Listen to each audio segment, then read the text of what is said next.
తాకట్లో ఉన్న మీ బంగారాన్ని విడిపించి ఆ రోజు ఆన్లైన్ రేటుకి కొంటాం. Sharma gold company.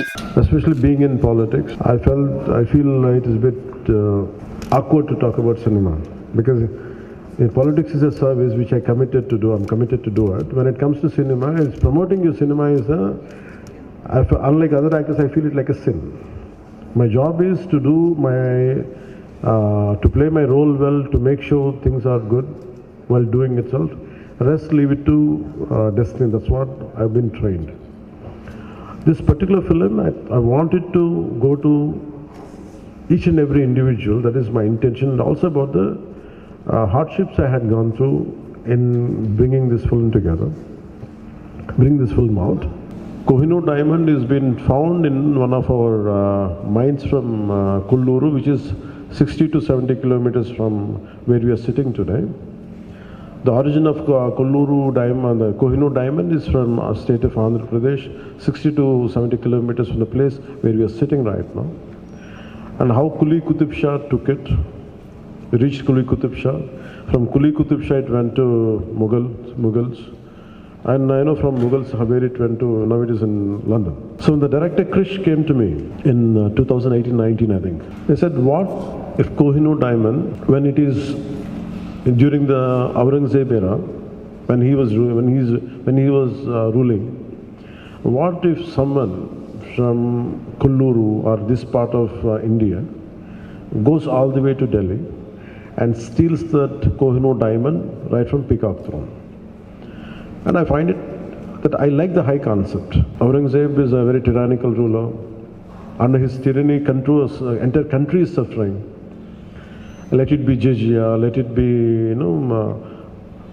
if you look at the entire script, when they narrated to me, 2-3 things really got pointed out. The exploitation of resources. Then second is cultural invasion. Third is how people stood out against the tyranny. And all three are very relevant even now. So I felt good about committing for this film, doing this film.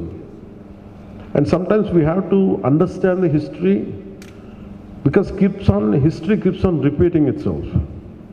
So I felt that part has to be taken. I want this film to reach out as much as it should. The one major part of the film is about jizya. For being a Hindu, you have to pay tax. And the task would be given for the hero, the main protagonist called Hariharaveeramallu, who will be a mysterious robber who appears, a kind of Robin Hood. And he will be given the task to make sure by Kuli Qutub Shah, this is not about Hindus versus Muslims. This is not about which religion is, which dharma is superior. It is about a common man against a tyrannical ruler. So how the Kuli Qutub Shah gives him assignment for this guy and goes all the way to Delhi, how he got the diamond back or something, this is the crux of in one line I have to say the story. The first part, though it is a 4.5-hour screenplay, so finally as we are making the film, we have understood it would take too long. So that's why we split into 2 parts. The first part confines the travel from the finding of the discovery of the Kohinoor diamond, and from there till the hero and his team reaches out to the outskirts of Delhi.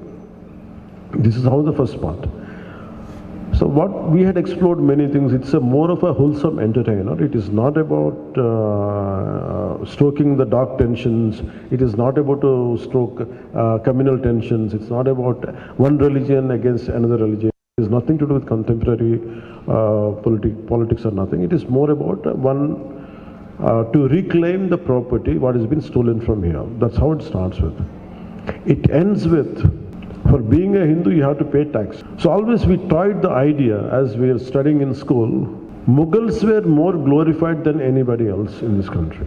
Mughals ruled only for 200 plus years, or 20-30 years. But whereas Vijayanagara kings have ruled for 400 years. If you look at Chalukyas, if you look at each and Ahoms in Assam, they ruled for a longer time.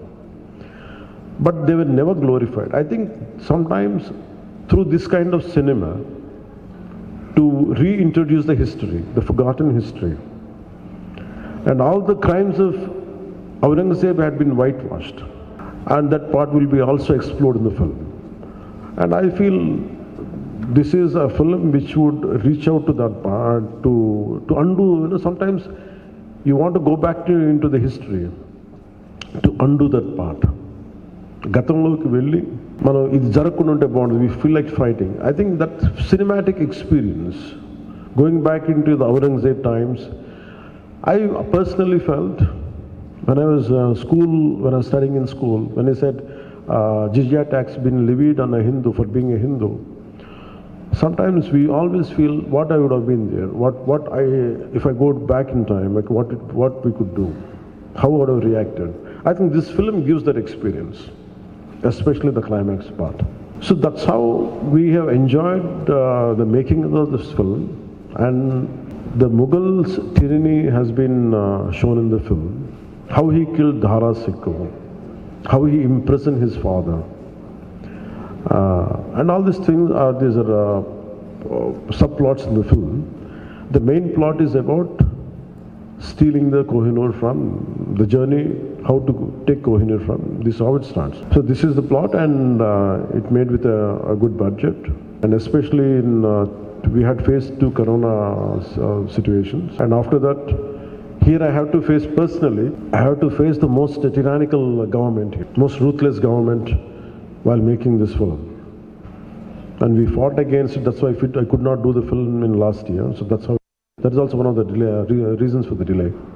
And finally, when I became the Deputy Chief Minister, I didn't have time, but only once in every morning, after 6 months, after I taken charge as Deputy Chief Minister, morning from 7 to 9, and sometimes late night from 9 to 11, when all my official duties are over, I had dedicated certain few hours and I had finished the film.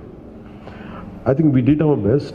We had given our best. I think I seek all your support, and I seek all your. The message should go.